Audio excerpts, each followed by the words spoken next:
For thousands of years, civilization has been a destructive force, both ecologically and culturally. Deep in the abyss of the sixth extinction, the future of humanity and our other-than-human kin hangs by a thread. At this pivotal moment in time, we must reach back into the depths of the human story and uncover our mistakes.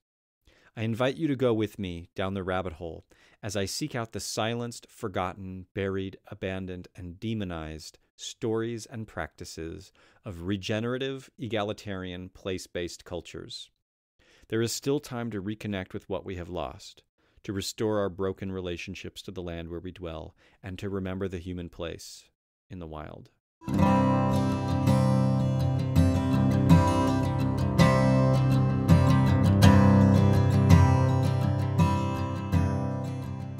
Hello, and welcome to the Rewilding podcast. I'm your host, Peter Michael Bauer.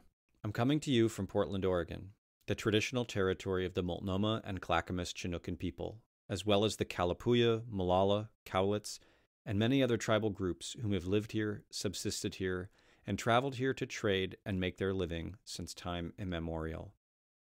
This podcast is produced in partnership with Rewild Portland, a nonprofit organization, and is made possible through financial support from our listeners. The best way to keep the podcast going is to become a recurring monthly supporter. If you feel inspired to contribute, you can make a donation by following the link in the podcast notes. You can also help by sharing our podcast on social media and writing us a review on iTunes. Today my guest is Woniya Thibeault. Woniya has recently gained international fame through her appearance on Season 6 of the History Channel's Alone show, in which 10 contestants have to live in the Arctic wilderness alone with minimal gear for as long as they possibly can, all the while filming their everyday activities. Whoever can live out there the longest walks away with $500,000. While most people are becoming acquainted with Woniya and her amazing skills and life story through the TV show, she's always been a rock star of ancestral skills to me. I first met Woniya in 2006 at Echoes in Time, an ancestral skills gathering that I eventually took over and now co-facilitate with the Rewild Portland team. I remember being in awe of Woniya's skills and lifestyle, even back then. She was one of those people at the gatherings who wasn't there just as a hobby, but as a way of life. Not that you have to wear buckskin clothes to prove that you're in the club, but you could tell by the wear and tear and amazing tailoring of her deerskin clothes that this wasn't just for fun, but this was her life. Myself, a born and raised city slicker, she was intimidating to say the least. With my own insecurities, it took a few years before I was able to muster up enough social clout and courage to feel comfortable in her social sphere.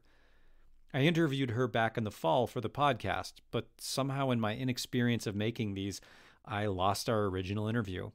It seemed to mysteriously have vanished from my laptop. Perhaps it was fate, because now we are in the midst of a lockdown due to the global pandemic COVID-19. This allowed our conversation around rewilding, ancestral skills, and survival skills to be a bit more relevant and urgent. There is a critical point that needs mentioning when discussing these topics. Too often, people use the term survival skills as a synonym for ancestral skills, primitive skills, and even rewilding. Most people do it because they don't understand the differences between all three things and how or why it matters. The reason is context. Context is everything. Survival skills are meant for a survival context. In a survival context, the only thing you are trying to do is be rescued or make it back to society. That is the end goal. In a truly simulated survival situation, you would be doing everything you can to get rescued or make it back to society. You would not be trying to survive in the wilderness for as long as possible. That's called wilderness living. The word survival should only be used in the survival context, otherwise it just adds to confusion. This is because if you conflate survival skills with primitive living or wilderness living skills, you might accidentally kill yourself. Survival skills apply to survival situations. Wilderness living skills apply to wilderness living situations. If you use a wilderness living skill in a survival context, it could kill you. Priorities are very different in those situations.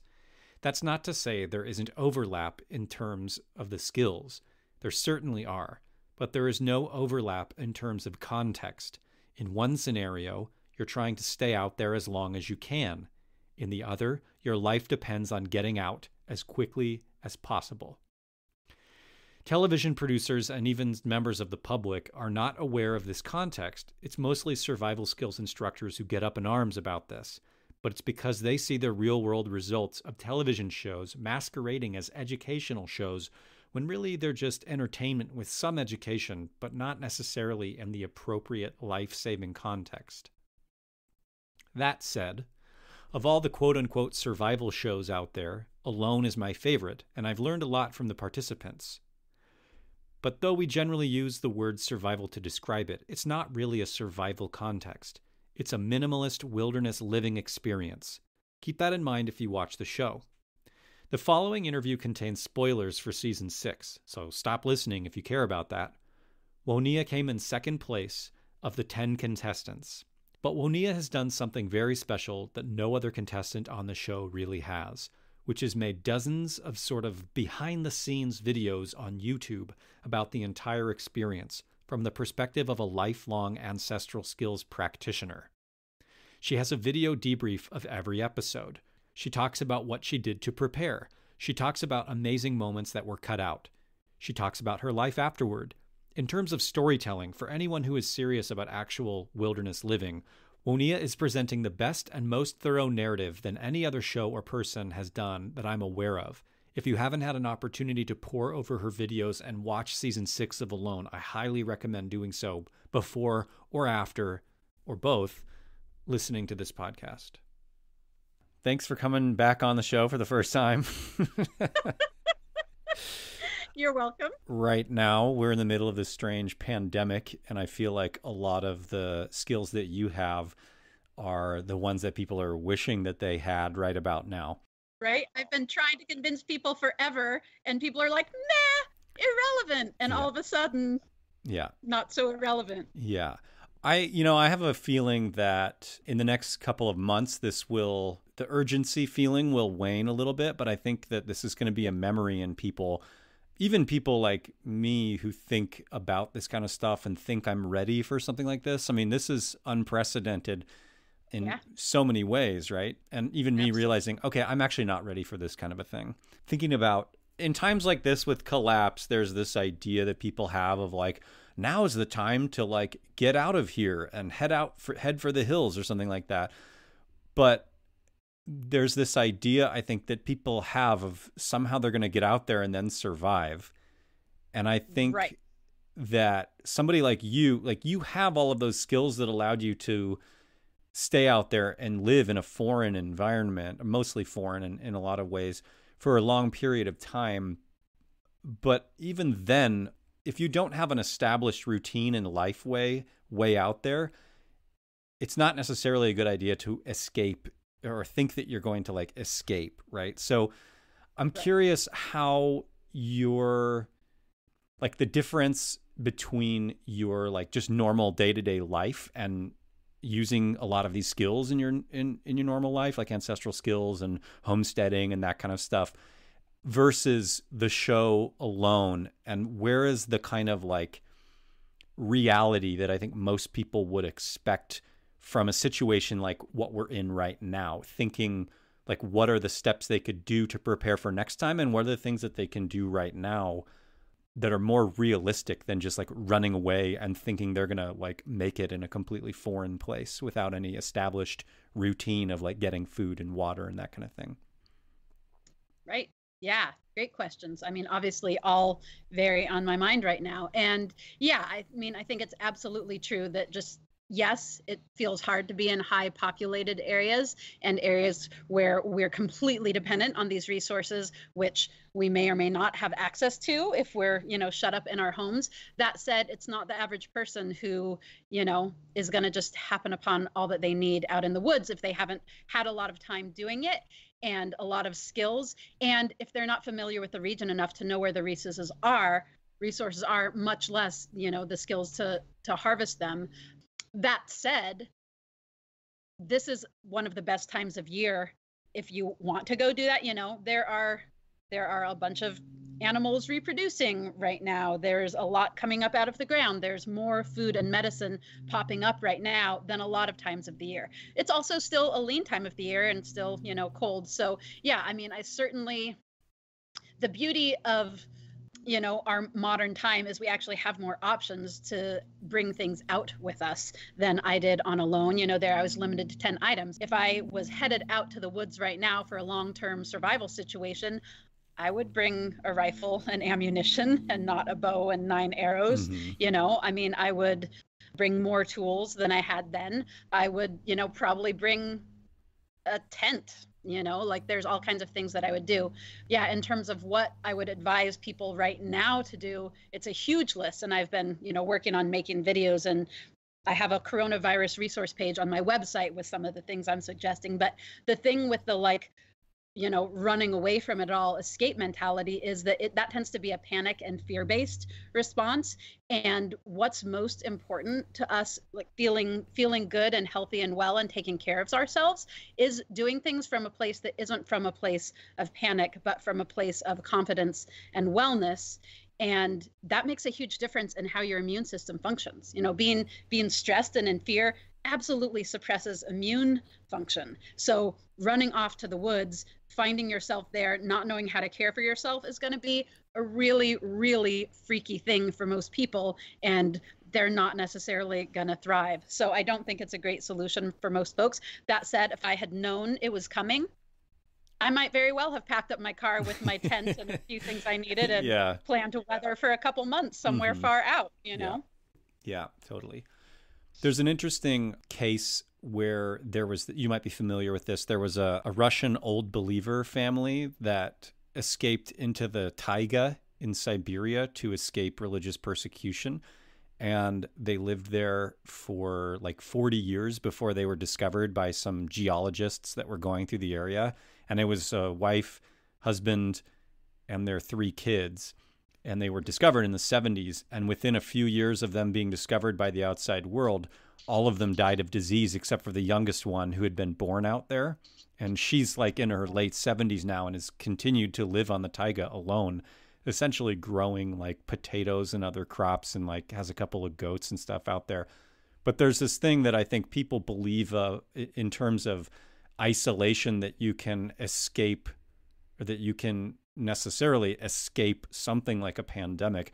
But really, the moment you come back into contact with people who went through those things, you're going to be exposed to all of those viruses and things that they've built immunities to. That's exactly it. Yeah. And, some of the things I'm doing. So I left the isolated homestead that I've been hanging out on for a lot of the winter. And then, the week before this all went wild, to come out and get my mom set up and make a bunch of things to send to my elder relatives. So what I'm focusing on is medicine, because I think that, we are unlikely. I mean, I'm being extraordinarily cautious right now. Like, I'm changing clothes as soon as I get home from going and getting groceries for my mom. I'm spraying everything down with alcohol. I'm like washing my clothes and showering as soon as I get in, not touching anything in her house. That said, thinking that we're going to just avoid the virus, that might be wishful thinking. Predictions are that most everyone on the globe is going to come into contact with it in the next several months. So what I'm doing is I'm stocking antiviral essential oils. I'm making mushroom teas that are super immune boosting, getting like foods that are good storage, that are really high nutritive value, so that we are as robust as possible, and expecting to come into contact with a virus and being prepared for that, rather than running away from it as if that's totally possible. Totally. Yeah. I think, in terms of a lot of the like emergency preparedness or prepper mentality, it revolves around this myth that collapse is a singular event and not a long-term process and transition, right?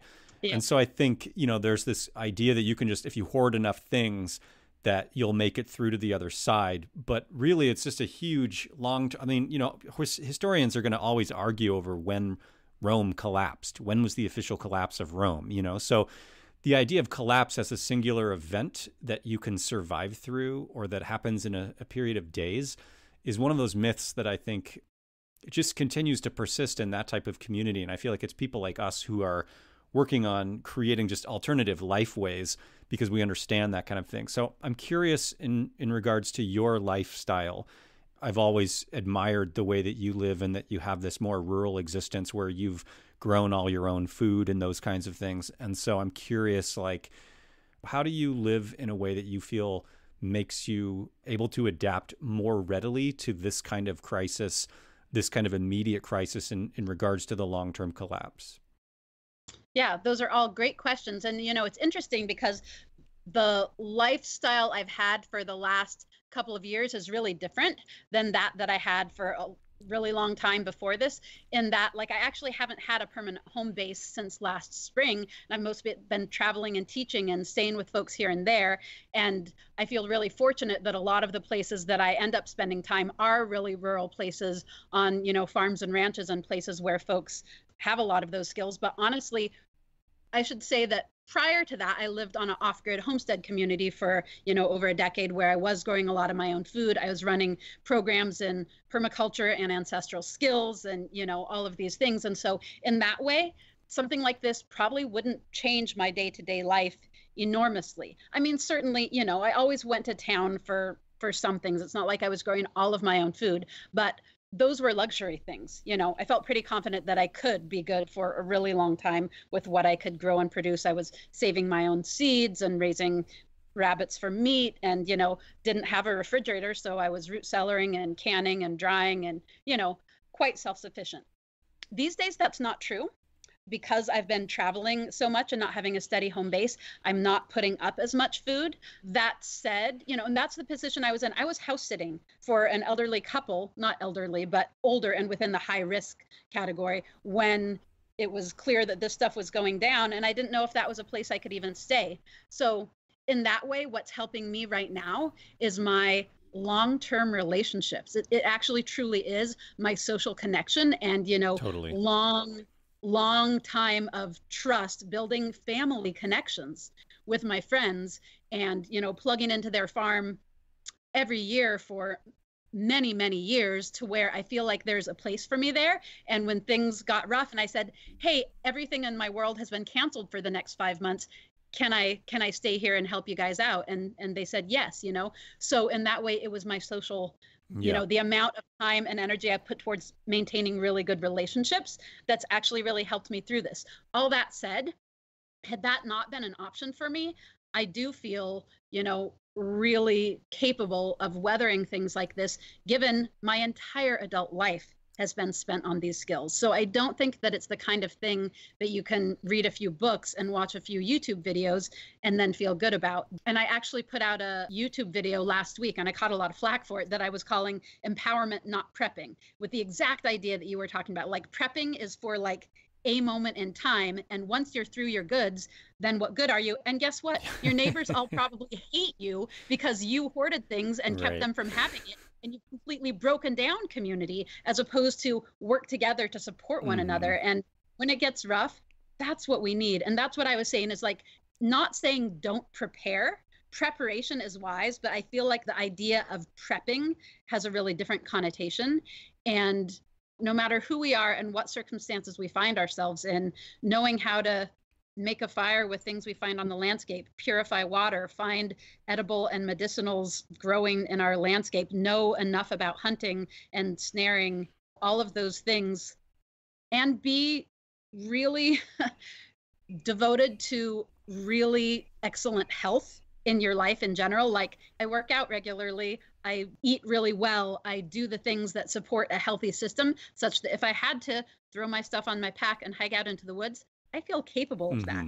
If I had a desk job 8 to 10 hours a day, I might have the same skills and I might think I could do that, but it would be a lot harder on my body and a lot more stressful, which would make me more vulnerable. And, it's these long-term life choices that we make all the time, not that, 2 days of frenzied prepping. Right. Not that it isn't wise. Like, I'm suggesting that people be well stocked right now and be wise. I'm not saying throw caution to the wind. Skills are all you need, but it's both. And I feel like I'm not succumbing to the fear and panic I feel a lot of people see, because of the skill set, not because of the pounds of, beans in my car. Right. Yeah. It seems like there's kind of like 4 elements of adaptability, and you've got like the first one, to me, is like the first aid, the prepping, having like something to survive, like a little bit of a thing. And then there's like these three other key components that you mentioned, which is like the relationships, just your social network, and having that a vast social network, and in particular with people that are living in a similar type of life way. So the third thing would be like the life way, having your life already kind of set up in this way that's adaptable, and that you're growing food and getting a lot of the things that you need. You're more resilient. And then the fourth component you mentioned is just like having the skills from doing all that. Like right now, you don't necessarily have that land, but you have the social capacity and you have the skills. So like, obviously you would be welcomed at any place because they know that you're a capable person who has all of these skills that would be an addition to what's already going on that landscape. Right. Yeah. And those are the kinds of things I think about in terms of like long-term adaptability in rewilding, is having those four components. And then of course, like you said, the health would be probably a fifth one in there too. And just like, I mean, that might also be related to like your lifestyle and that connection. One thing I want to ask you about too, that I'm thinking about in terms of all of this stuff, is we talked about this a little bit when I interviewed you before I lost the interview. But like, watching you on the Alone show, and it was the first time I watched that show, but I loved how they were mentioning how many calories everybody was eating, or what different things were worth, and how many calories people were expending in a single day and stuff like that. It got me really trying to understand just how much people need to eat in order to sustain themselves on a day-to-day basis, depending on climate and food availability and activity and all of those things. There's so many variables to it, but what types of foods are the ones that are going to actually keep people alive in these types of situations? Because I see like a lot of these edible wild plant books, or these survival plant books, they're all like green leaves. The whole book is filled with green leaves, and that's like 0 calories. You can't live on that. So what would you suggest? Are there any like resources or specific food types that you think people need to understand in order to get them to recognize like what the caloric needs of a human are and where to get them? Yes. And last night at midnight, I made a poster telling people what to look for to stock their pantries. And it's not what I see most people in the grocery stores doing. And so I came out of this very rural community specifically to get my mom all set up. And so before I went to the grocery store, I made a video saying, hey, I'm heading out to do this, and here are the things I'm thinking about. And I will say that my time on Alone, like truly living on what was out there and starving for, 2.5 months, I have a different perspective now on how I would go about stocking stuff. Not entirely different, because I understood how these things work, and I had, a very mental understanding of it, but I have such a deep visceral understanding of it now. So the things that I got for my mom, so, yes, most of the edibles that are out there, especially in the spring, are wild greens and that kind of thing. And that's awesome. Those are great for you. They're great for vitamins and to boost your immune system. And they're calorically, quite negligible. So yeah, high density foods that have both a high, micronutrient and mineral and vitality boosting content, as well as a high caloric content. So for my mom, I was getting cheese and meats and fats and vegetables that are good long-term storers that also have a lot of nutrients, like squash and sweet potatoes and carrots that are really high in vitamin A, which is really good for your immune system. Cabbage rather than lettuce. Like if I'm thinking greens, I'm looking towards like dried nettles and cabbage, which are going to last for weeks to months, to longer for dried greens. But yeah, I'm looking at density within a small package. So like if you're someone who can handle it and has access to it, cheese, super, high in calcium, high in fat, high in protein, so much food value in a small chunk. That's an awesome way to go. I'm also looking at things that will keep, if refrigeration isn't available to people, dry goods are smart, but I'm also, mushroom powders that are both nutritive and immune boosting, and bone broth. And, I have this drink that I make that's a bone broth elixir where I add MCT oil for more calories and extra collagen to keep my joints healthy, and a mushroom powder and turmeric for anti-inflammatory and adaptogen. And so a combination of adaptogens and nutritive things and calories and foods that keep our spirits up as well as keep our bodies functional. My main thing too is avoiding anti-nutrients, processed foods, rancid fats, gnarly oils and sugars, and things that are actually sucking nutrition from your body. they're keeping your body alive, but they're keeping it alive at a lowered health state, which is the last thing that we want right now. Yeah. Awesome. But yeah, calorie density is smart. And it's the opposite of what most people are usually advised.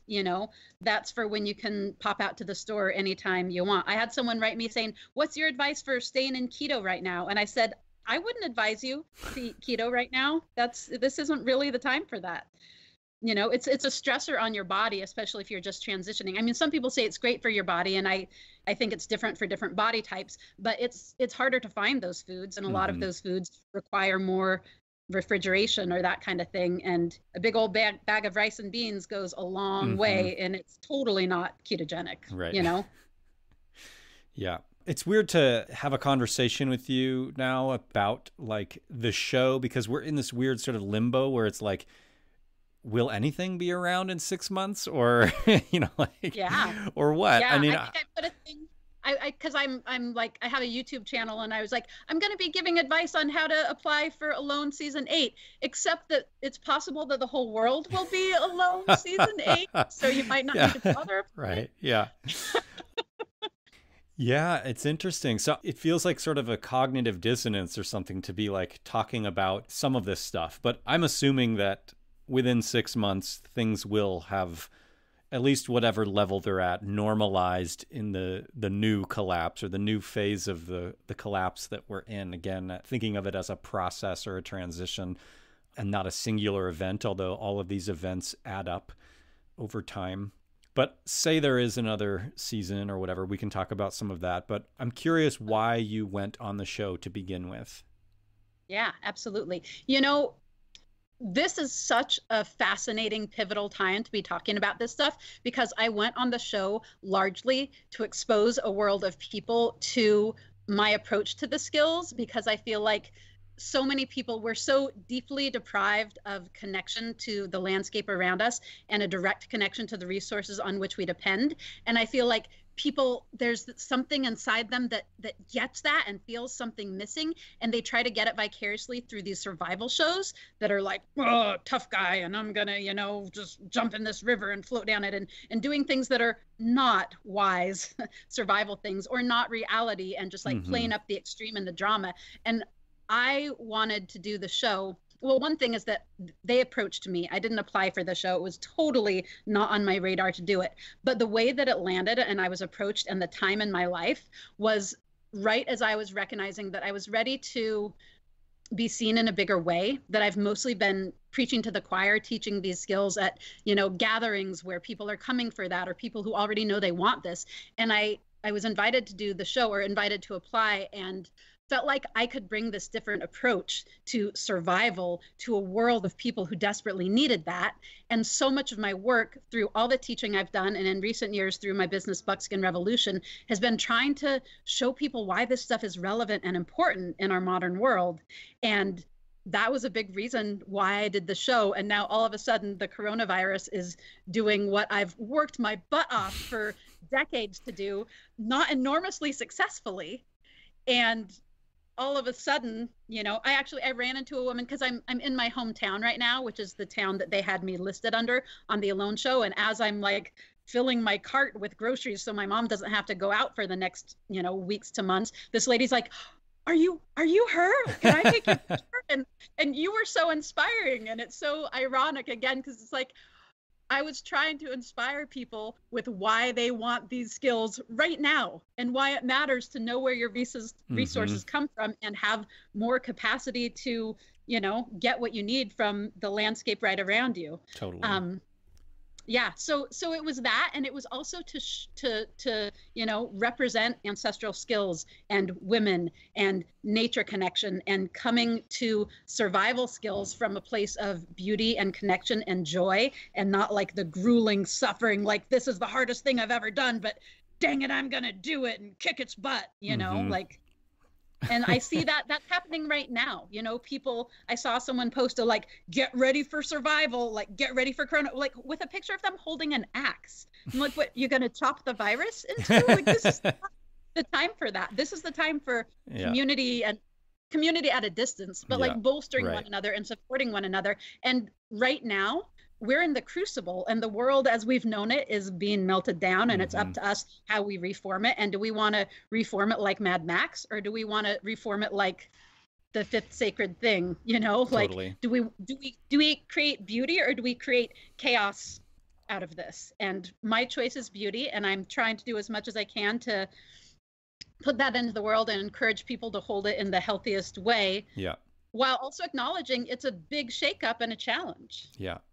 So that's why you went on the show, was to promote these things. Do you feel like... Also, I should say, I was very excited about the experience of it. I mean, it seemed like an amazing experience that I have wanted for my whole life. Yeah. But when do you actually like carve out the time to just go into the wilderness indefinitely? Totally. So that was also one of my motivations, was just, I was hungry for it. Yeah. Yeah. Do you feel like you got out of it what you put in? Wow, I got so much out of it. I mean, it was absolutely amazing. What I put in, I mean, I don't know. I guess I would say no, in that I was really disappointed with what came through in the editing, what parts of my story were in it, and the huge parts that felt so important to me that weren't. In terms of my own personal experience, yes, I had an amazing, amazing, life-changing time out there. And the lived experience was everything I could have asked for. And the capacity to bring to the world the message that I wanted to was less than I had hoped for. Because, you know, I controlled the footage, but I didn't control the editing. And like 0.001% of the hours of footage that I took actually made it. And so there's this whole, you know, millions of people who think they understand my journey and what happened because they saw the meatiest sliver of it and the richest parts they didn't get to see. And I wish they had. Yeah, that's a shame. Do you feel like you've been able to, with your YouTube channel, communicate a lot of that to a larger audience that maybe missed those aspects of the show, but obviously connected with you and the character that they created of you? I mean, it's an ongoing process, but do you feel like you're getting a lot of good feedback in that regard, and like getting more people interested to find out actually more about you and your experience and your story and stuff like that? Yeah, I do. And that said, I do feel like, you know, I don't feel like they totally changed my character in the editing. They just highlighted things that I wouldn't have highlighted and focused on things that I wouldn't have. So, but yeah, I do feel like I'm putting a lot of effort into doing that through a bunch of different mediums, but it's just a teeny percentage of the viewers that actually follow up to get that. Right. So it's available to people if they want it and they seek it out, but not many are going to be seeking it out. And most people won't know to seek it out. Right. Knowing how they cut your footage down, would you have done things differently? And what advice would you give to people going into the show, if there is one? Yeah, no, I would do things very differently. I mean, at least, I want to say 50%, that might be exaggerating, but somewhere between 30 and 50% of my time, energy, calories went to filming. And like, you know, I shifted how I did things so that I could do the cool stuff during the time of the best lighting for the best footage. And I hiked 3 times the distance because I set up a camera and I filmed myself hiking away. And then I turned around and came back for the camera and I hauled it to where I was. I mean, so much of my time and energy. And I'm a teacher, and I'm, you know, a very creative type. So I was trying to get really good, high quality footage. And had I known what a tiny percentage of it, like I probably could have been out there for weeks longer. Like I would have burned through my calories so much less quickly if I hadn't put so much effort towards filming. And I would have been, you know, I have all of these contracts and I'm not supposed to give too many details, you know, there's non-disclosure agreements, but there are times that the audio that was heard on the show was not audio that happened during my time out, nor me referring to the things that they used it to refer to. I mean, there was literally a scene where I was talking about beaver and I'm showing like a path that beaver have made through the reeds and a pile of chewed alder branches. And they used audio to say that I was saying that that was sign of moose.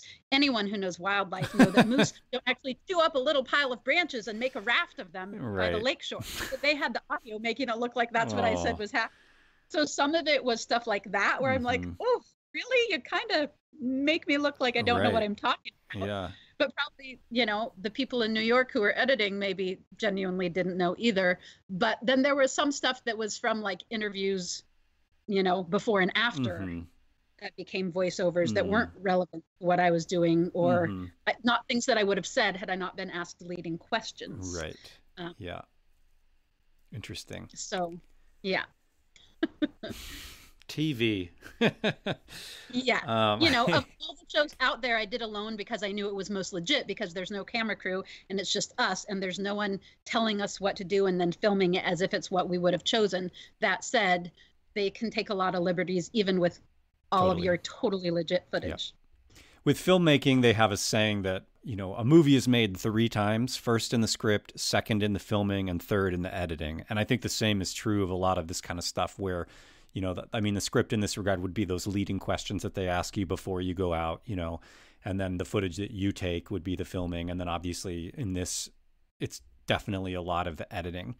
And it's unfortunate, I think, that they don't have producers and editors who actually understand naturalist skills and knowledge, because I would be furious if they had used audio of me saying that beaver sign was moose sign. I mean, that's ridiculous. Right. Yeah. Now everybody's like, the reeds, moose make big paths when they're wading through reeds. I can see that, but the pile of chewed alder branches, ooh. Yeah. I know there was another person on the show who they made it look like they were running away from a bear and swearing when none of that happened. And this is another friend of ours. They added bleeps to me to make it look I was swearing too, times when I. Yeah.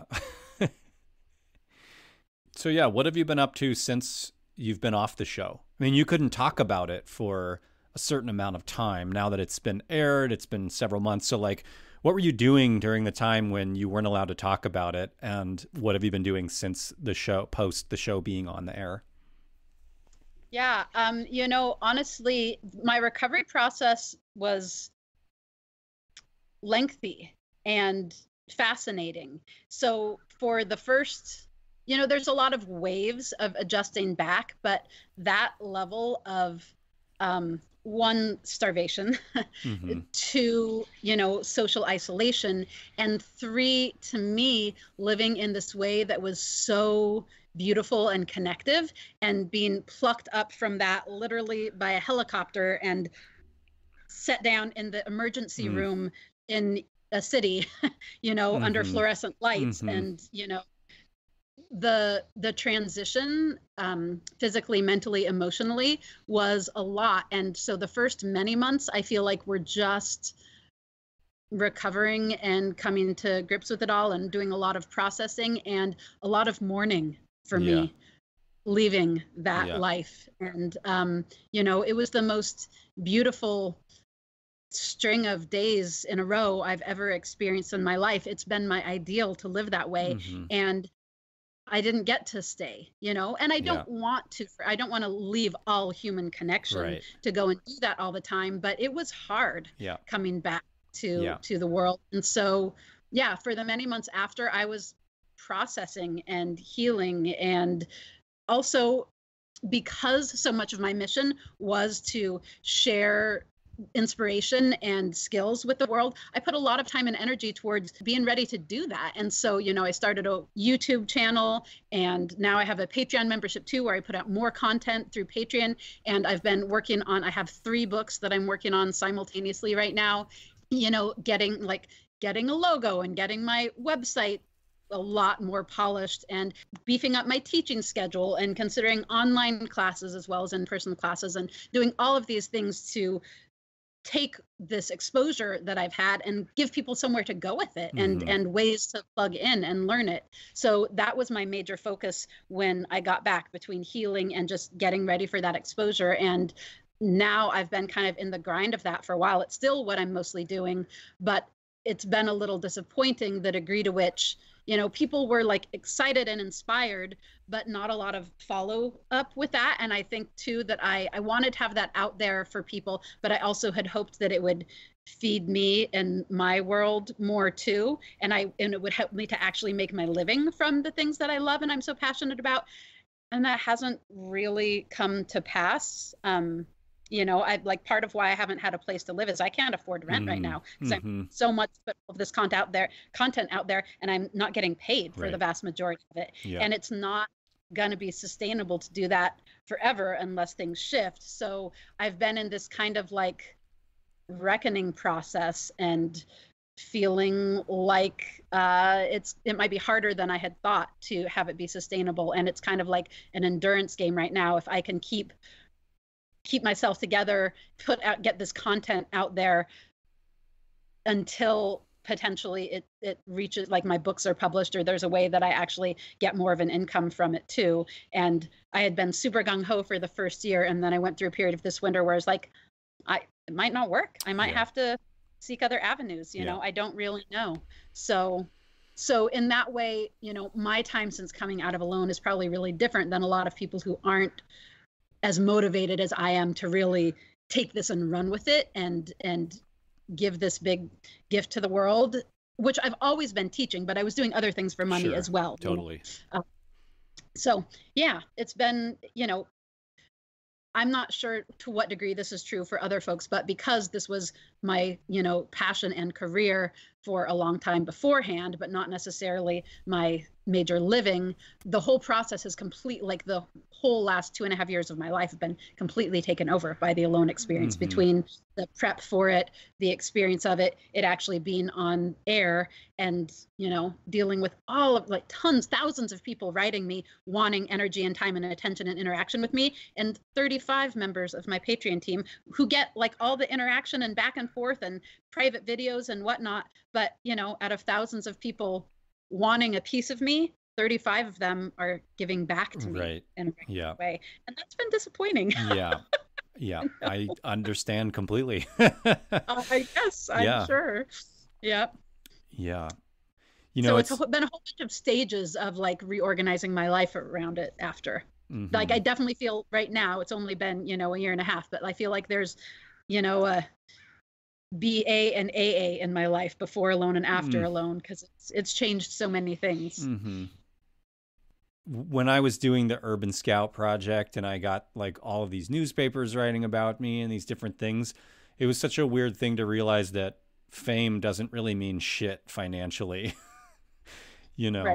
and but people assume it does and are less inclined to support you in some ways than they might have been before you had the public attention. They're like, even, I have this survival card and I get like $1 per card, but people are like, oh, you've got corporate sponsorships, you've got like all this stuff going, like, of course you're fine. You were on TV, so I'm sure but like I made a tiny stipend per week I was out there just to cover finances while I was gone, but there's a big prize for one person but not for anyone else. And having been on TV now, all it does is a lot of people want to get their pictures with me or write me and get my advice for free. Yeah. And I'm happy that people are that excited about it and want to reach out. Like clearly I've really touched people, and I'm thrilled that they want to get into these skills. Like that was my point. I'm just recognizing that I also need it to be sustainable for me to continue to give. Yeah, absolutely. There has to be reciprocity there, for sure. So how can people support you if they would like to do that?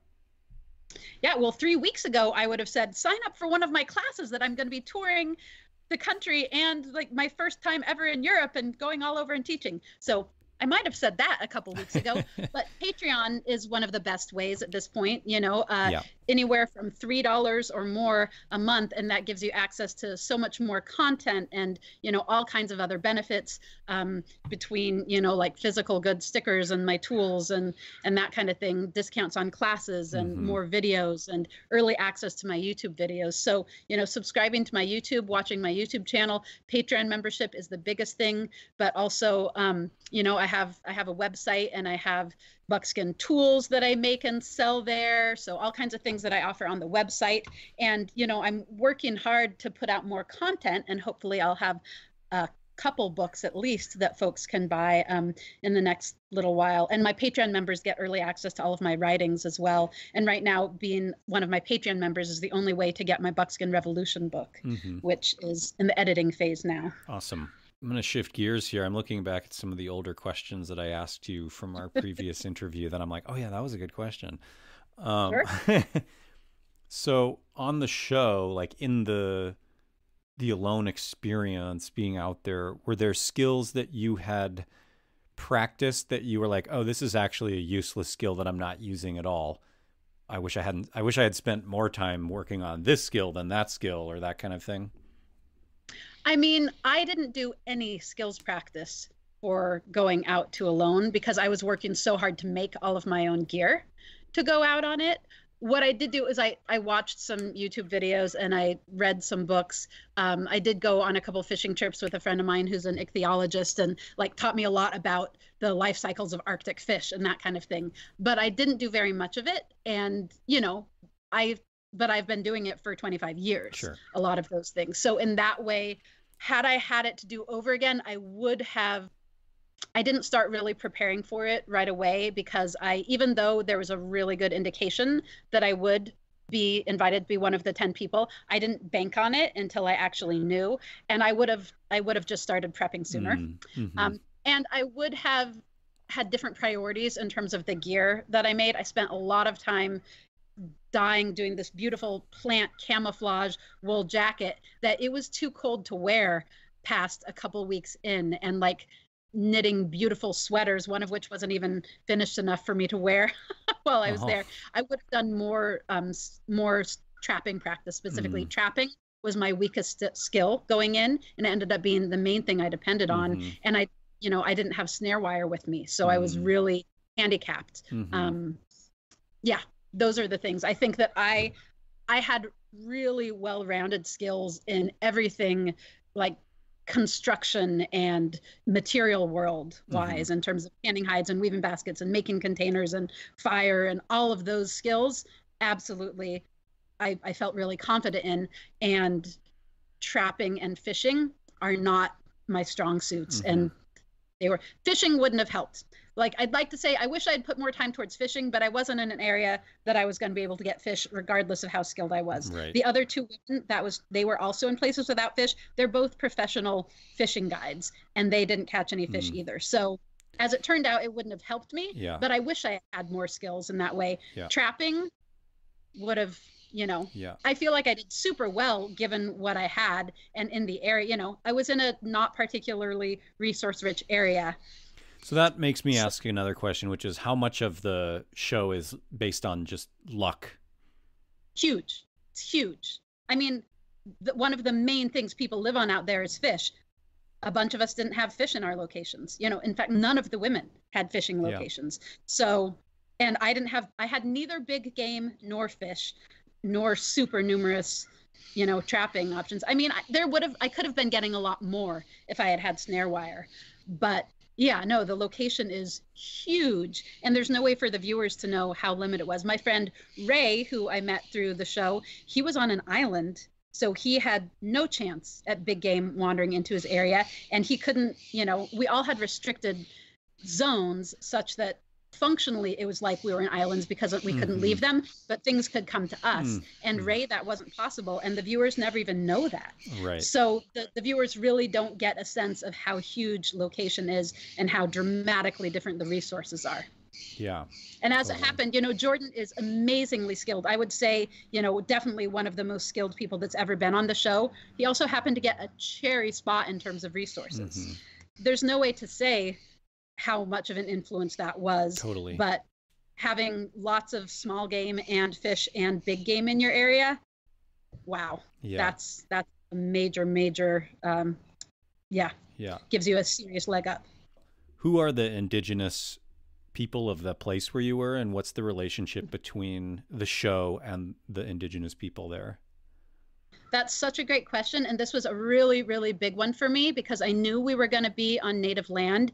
And it felt really important to me, particularly as a white person, to have some connection with the native people before, like, I didn't want to be another white person just showing up and exploiting their land.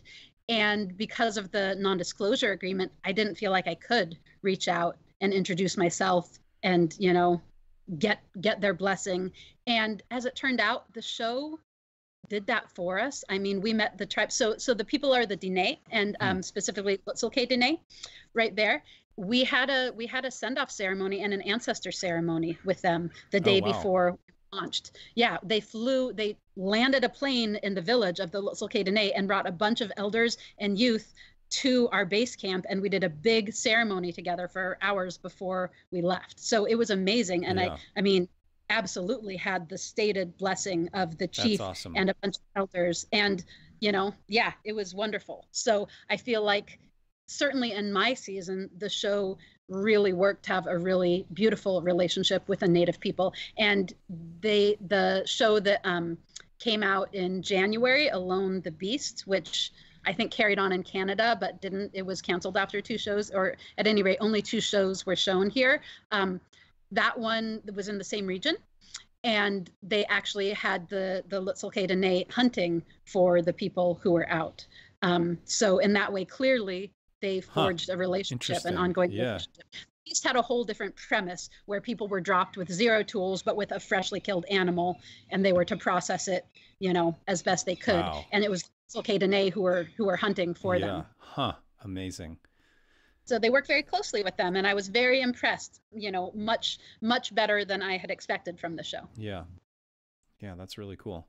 And I was able to ask the Dene word for the lake too, and be able to call it that instead of calling it Great Slave Lake during my time out. They never actually showed my footage of me using the native words, but it felt really good to be able to do that while I was out too. Yeah, that's cool. How did you get into all this stuff? Largely from, I guess I'd like to say, that there was a part of me that it was just always my passion from the time I was a kid. But I think part of that was from some literature that came my way, totally obsessed with all of the Laura Ingalls Wilder books and the story of these people, just packing up the covered wagon and heading out into the wilderness and making their lives from the ground up. So that and Island of the Blue Dolphins, which was literally the story of a young girl living by herself on an island for, years and years and years. And when I got dropped on Alone, I was on a narrow peninsula, and it felt very much like an island. And I was like, I am Corona! I have arrived! This is my island!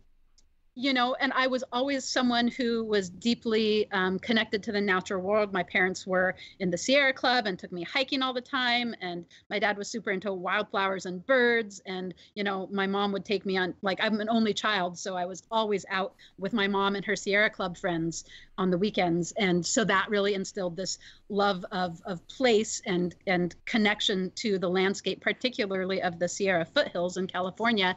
And then at the same time, I was very craft oriented, making things with my hands from the time I was young. So to me, the ancestral skills are just a natural marriage of those things, because you need that knowledge and connection to the landscape and, your hands and the skills thereof. I went to college and grad school, and I studied sciences in those, botany, and I have a master's in environmental science. So I have this very heady scientific background too, but then the ethnobotanical of actually how does that integrate into my life in a meaningful way. Those interests were always there and explored those different ways. But then I also had the huge luck to be introduced to the ancestral skills gathering scene as a teenager. I was in college when I was told about Rabbit Stick, which at the time was the only gathering on the West Coast. And that was 1995. And I was, very much in my formative years, and I dove in head first. Actually, I just got the foreword to my Buckskin Revolution book back from Tamara Wilder, who was one of my first mentors and teachers and longtime friend. She wrote the foreword to my book, kind of describing how we first engaged when I was this, idealistic young college student, and, how that relationship led over time. That's developed. Awesome. Yeah.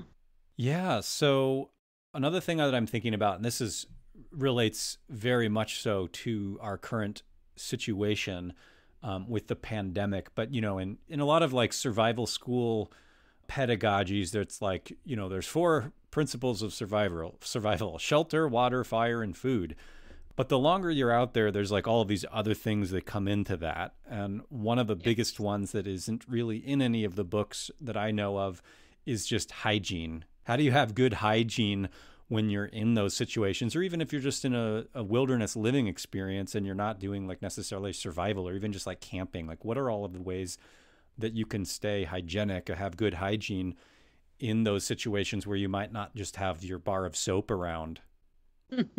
Yeah, that's a great question. And that is definitely an under-recognized skill. And I want to throw out that mental attitude is another absolutely critical skill that is usually not addressed in those books and the survival literature too, because you can have all the skills in the world, but if you're panicking, you don't have access to those skills. You're shut down.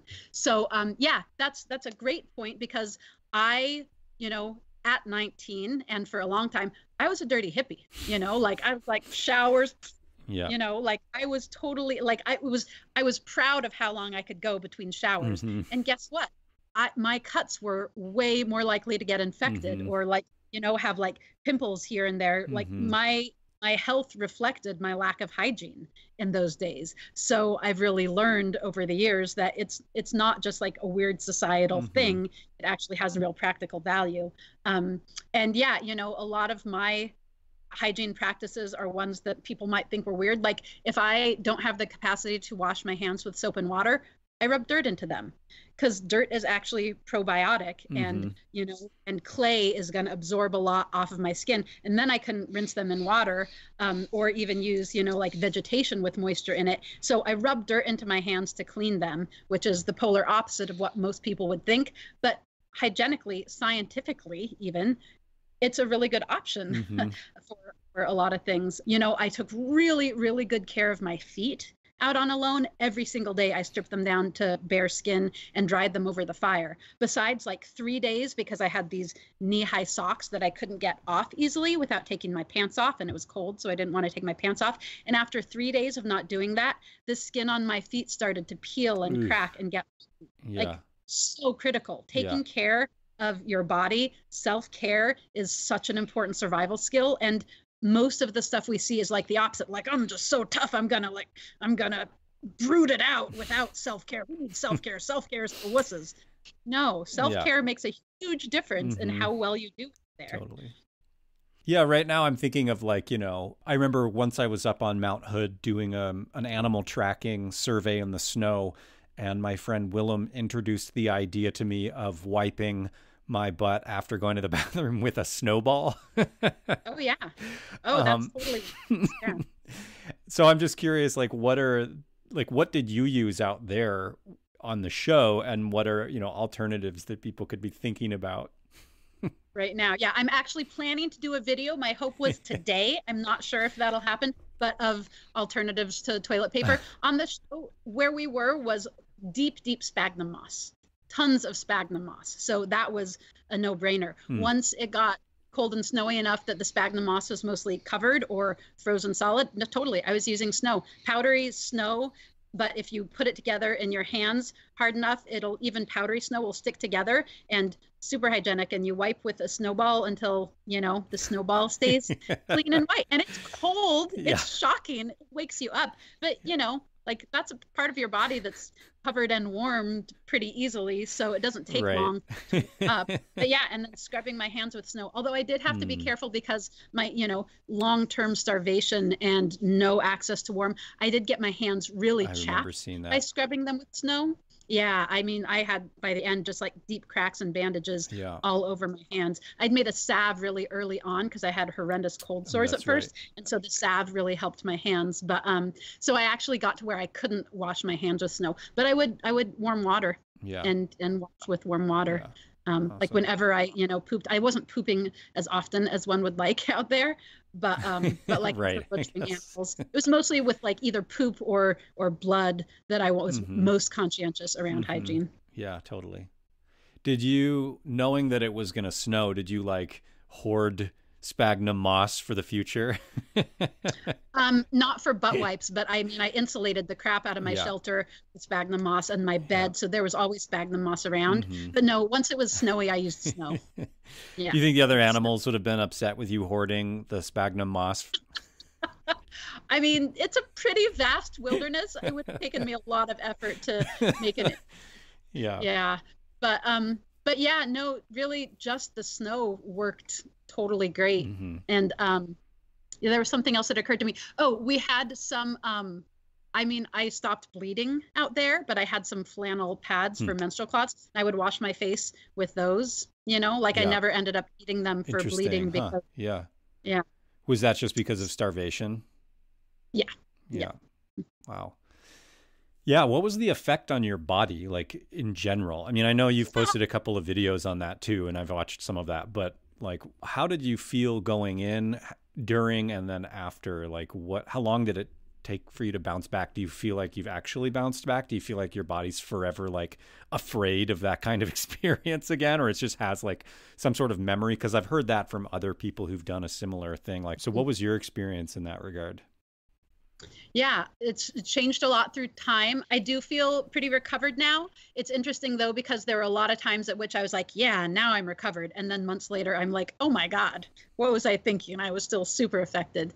I don't feel more sensitive now. I feel way more resilient now than I did before. It's not uncommon for me to not eat food until 1 or 2 in the afternoon. Part of that is because I actually intentionally do intermittent fasting. But, I feel like I can go 24 hours without really skipping a beat. Whereas before I would have probably gotten a little like, panicky and hangry, if I went that long without food. But yeah, that's a great question. Kind of the arc of my body through it all was I felt like really healthy and strong and vital and like right where I like to be in my body when the whole thing started, when I got the invite.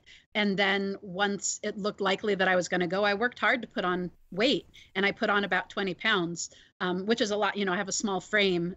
So, normally I'm somewhere in the 130 range, sometimes a little less and a little bit more. So I went in feeling weird in my body. That's the heavier I'd ever. There was one time when the only other time that I lived long-term in Canada, I got pretty heavy being in the winter in Canada. I think it was kind of like my reaction to the cold was there was a bunch else going on right then too. But at any rate, one other time in my adult life had I been that heavy, but I felt uncomfortable in my skin with what I had on me going in. And like my buckskin pants, it's so funny because I wore them to launch. Someone had to help me into the helicopter. They were so tight that I like couldn't raise my leg all the way. And then I lost weight really rapidly. Our first medical check was day 21, and I had lost exactly 21 pounds. Oh, wow. Huh. So it's a pound a day for those first couple weeks. And I barely ate for those first, my trapping, I got something with my bow a couple weeks in, and then I didn't really start trapping until 3 weeks in. Yeah. And I just barely eating at all up until that time. So it makes sense that was my most rapid weight loss. And I could feel it. I felt the first couple days were fine. I started to feel the effects of hunger from between week 1 and week 2, I would say. I went through a period, probably like 4 or 5 days in really, where I felt weak from lack of food. My legs would get sore and a little wobbly going up hills, and I could kind of, and like really aware of the hunger pangs. And then by week 2, I just kind of got used to it, and I no longer felt weak. Occasionally before that I would feel woozy when I stood up. That never came back. Yeah. I just adjusted. And I think part of that was adjusting to being in ketosis, but a lot of it was just your body becomes used to what it has, and knowing that there was no option to shift it, it just decided to carry on. Yeah. And, I felt amazed by my body's capacity and my own resilience out there. It was so empowering. And then, I had a period of bringing in food, but not enough. And then I had another hungry period where I didn't know at the time, but what was going on was the rabbit molt. The rabbits just weren't out and moving. And that was right in the transition to really bad weather. And stormy nights were horrible for trapping, and the wind would spring my traps sometimes, because I had to have these very elaborate traps because I didn't have snare wire. Right. So I'd have all power traps to get them off of their feet, which meant, the trees swaying. There go my traps. Yeah. So at any rate, then I had another period of, 10 days to 2 weeks of hungry, but deeper in, once I'd already burned through all of my extra reserves. And that was a very different kind of hunger than that initial hunger. It was not as uncomfortable in my body, but like viscerally and psychologically, it was, I needed food in a different way that was in my body, not just in my mind. And then again, getting more food, but nowhere near enough. And then getting skinnier and skinnier and skinnier, and not really realizing how far gone it was until the very last couple days. And those were some of my epiphanies at the very end, why I decided, you know what, like I don't want to be here if it's getting to the point where I'm looking at damage to my body. That's Totally. not why I signed up for this. Right. And, you know, I think I was probably riding that edge a lot longer than I realized. And, you know, because also it was, you know, it was minus 20 degrees. So I was never naked. I was never even without many, many layers. So I just didn't know. And it was a little scary. Like when they would come and do medical checks, they'd have me pull up my shirt and they'd take photos of my belly. And when I would do that, I mean, I would have just like, I looked like I was 90 years old, just like wrinkles of flaccid skin on my belly. And that was freaky enough that I just stopped looking. So I didn't know how far it was until I actually got out and, you know, had a mirror. And I would say that I was right at the edge where I still felt strong and good, but just in those last 2 days, I could feel a shift happening. And that's why, you know, I felt like I was approaching the edge of a cliff physically, and I wasn't about to step over it. Yeah. And I think because I made that call and I made it myself from an empowered place of like self-love and, you know, valuing myself, my physical recovery went really well. And I would contrast that with Barry, who was on my season 2, who lost a similar amount of his body weight, but he was really feeling unwell and not prioritizing coming out. I don't know if you remember who Barry was. He was out there. Okay. So he was out, you know, came out just a few days. He was the one screaming at the edge of the ice. It was intense. Yes, he was having a rough go, but making himself stay. And he had a much harder time recovering. And I think the difference there, even though same conditions and same amount of body weight lost, or same percentage, given our relative sizes, his recovery was much harder because he didn't listen to his body and come in when it was what his body really asked for. So the recovery was mind-blowing. And there were a lot of different stages of it. There was just kind of like the initial refeeding and getting my digestive system to the point where it could actually take in the food I needed. How long does that take, and what are you eating in that time? I started on just bone broth and pureed vegetables, and then kind of adding one new thing at a time and very small quantities, which was really hard because at that point I was so starved. And one thing, starving in the wilderness where I just didn't have food, but starving in civilization where everyone else is well fed and there's food all around you can't have because it would kill you. Yeah. Way different. Why is that? Like, why would it kill you? There's a thing called refeeding syndrome. And you know, I didn't know any of this beforehand, but what refeeding syndrome is, and it has killed people, like people from concentration camps. Sometimes they would die when they started eating again. It has to do with the way your body stores electrolytes when you're starving. And, you know, basically it's like electrical signals in your body where when you've been so depleted, your electrolytes move to different parts of your cells. And when you start taking stuff again, they can flood rapidly out into other areas. And that super shift in your blood chemistry can kill you. Wow. And then there's also just the fact that your digestive system is just shrunk. Like I actually gave myself a weird, I think I strained my esophagus. There was one time they were, you know, very, very careful with quantities of food. And then there was a point where they like started to be less restrictive. And when I got the opportunity, I gorged and I hurt myself and it was hard to swallow and even to breathe. I could feel this strain in my esophagus because my stomach was probably the size of a fist, but I was so deeply starved. I wanted food in there and I kept eating past the point of where my stomach could hold it. And that wasn't even very much, you know, it didn't take much to do that at that point. So part of it is just that, like also your gut flora has all changed. And so they wanted to be really careful. Like I had, you know, like a lot of gas. And if I ate a little bit too much, then it could give me diarrhea or it could constipate me. You have to slowly let your gut biome readjust to foods and different kinds of foods.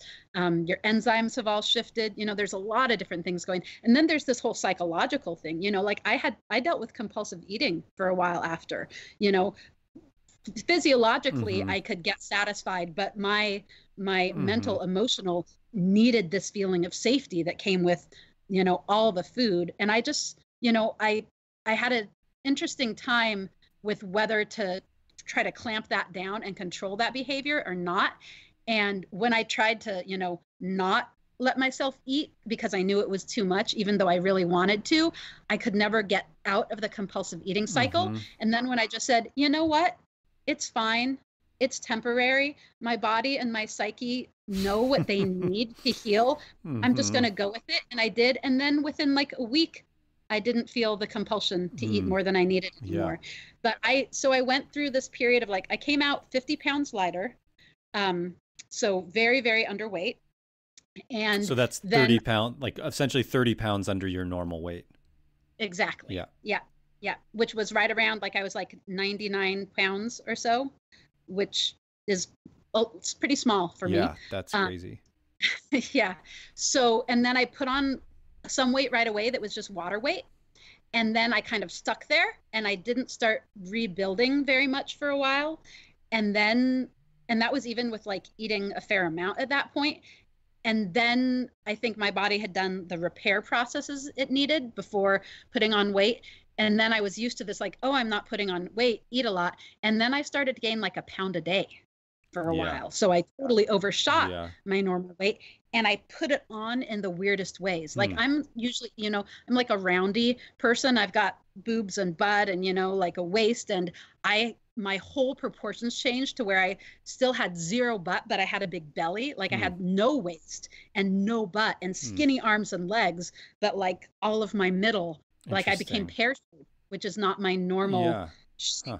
But then it was probably like 4 or 5 months before it all settled out and my body felt like my own again. And then another while before I felt like totally fit and strong. I also had things like injuries that I had had out there that my body hadn't reacted to. It reacted to months later. Wow. Because I think that it just didn't have the extra resources. Right. And so like I had fallen hard on the rocks once and banged up my knee pretty good, but it was a little sore for a while, but nothing happened. And then like 2 months after being out and eating again, my knee ballooned up and was full of water and was super sore, painful for no reason. And then eventually it just went away and was fine. Yeah. So weird delayed stuff like that. I mean, it was like a month and a half of eating normally before I got my period back. So many interesting stages of recovery. Yeah. But now I feel stronger and healthier than ever. I feel like ultimately it was good for me. I burned through every molecule of fat on my body. And most of our environmental toxins are fat soluble. Right. It was a huge, deep cleanse. So in that way, I feel like I'm really less likely to get cancer or diabetes or, I think it's actually really protective for a lot of things. Yeah. Fascinating. I'm kind of obsessed with understanding caloric intake and starvation and all those things after reading some books on famine. Well, and the effects, if your grandfather went through a famine, you have longer lifespan, right? It increases life. There's all these things that are protective. Famine and starvation are something that gets passed down, I guess, through our epigenetics. Yeah. Interesting. And your offspring will be slightly stronger or 2 generations away. Like it's our grandparents having families that will affect our genome. Totally. Yeah. Or how we express our genes. Yeah. That's amazing. I feel like we could talk about a lot more things, but mainly cannibalism, which was the next thing I want to ask about, but we'll save that for another time. Everything seems to be up in the air right now. What are your plans? My plans are to get my mom well situated and then make some medicines and send them off to all of the elders in my life, like my parents and aunts and uncles that could be at high risk, and then to get back to the very, very rural farm homestead where we'll be growing all the food we need and living very close to the land and very removed from population centers where corona is going to be challenging. And there's part of me that almost feels guilty getting myself away to somewhere like that rather than being like in it with everyone. But it's, it's where I would be regardless if I had that option. And Yeah, I also want to be able to do the most good and be able to put videos out and help inspire folks and take them through. I mean, I've been working overtime making videos and putting out resources and doing what I can to help folks through this because I feel like, it's incumbent on us who have these skills to share that and also to share the idea that it's going to be okay because a lot of what we're seeing is so fear and panic based, and that just makes everything so much harder. Totally. And makes us more vulnerable. Yeah. It makes it more likely for a virus to catch hold of us if we're freaked out and expecting it. Our psyche, our body believes what we tell it. And if we tell it it's going to get sick and it's not capable, then it'll act that way. Right. So more forces, doing well, feeling well, encouraging people that they can be well too, seem really important right now. Totally. Yeah. Awesome. Well, thank you so much. Hopefully the podcast, hopefully we'll have the grid for a ways longer and, we can have you back on the show at some point. Yeah, we can talk about aftermath. It'll be great. Yeah. And maybe then cannibalism will be a topic we can go more into depth in. Yeah, just kidding. Have a lot of data points. Cool. Yeah. Thank you so much. It's good to chat with you. Yeah, and just to let folks know, if they're interested in more of what I do and supporting what I do, check me out on Patreon, which is www.patreon.com/Woniya Buckskin Revolution. And my website is Buckskin Revolution, as is my YouTube channel and my Instagram and Facebook. So there's heaps of ways to stay connected to me and get more of what I do and ways to support me and being able to continue doing it. Awesome. Well, thank you so much for what you do. Yeah, my pleasure. You too. As I mentioned earlier in my conversation with Woniya, the collapse of civilization is not an event. It's a long transition that happens in fits and starts. COVID-19 is one of those fits. While I like to use the word collapse because of its emotive and sensational value, I also want to reframe the idea altogether. Collapse isn't the end of a society. It's the collapse of the power structure that keeps a society going. The only true collapse is for the people in power who are held up by the system. For everyone else, it's a revolution. If you are not one of the people in power, collapse isn't something to fear, but to embrace. No one skill or food cache can prepare you for this transition. You have to live a life oriented toward adaptation. There's a word for this kind of resilience and adaptation. It's called rewilding. I hope you enjoyed the show. To connect with Woniya, check out the links in the podcast notes. It's a tough time for all of us. To make sure that I can continue to bring you content that enriches our lives with resilience, please become a recurring supporter of the podcast. Leave me a review on iTunes, and follow me on Instagram, Facebook, and Twitter. Until next time, stay healthy, stay home, and wash your hands.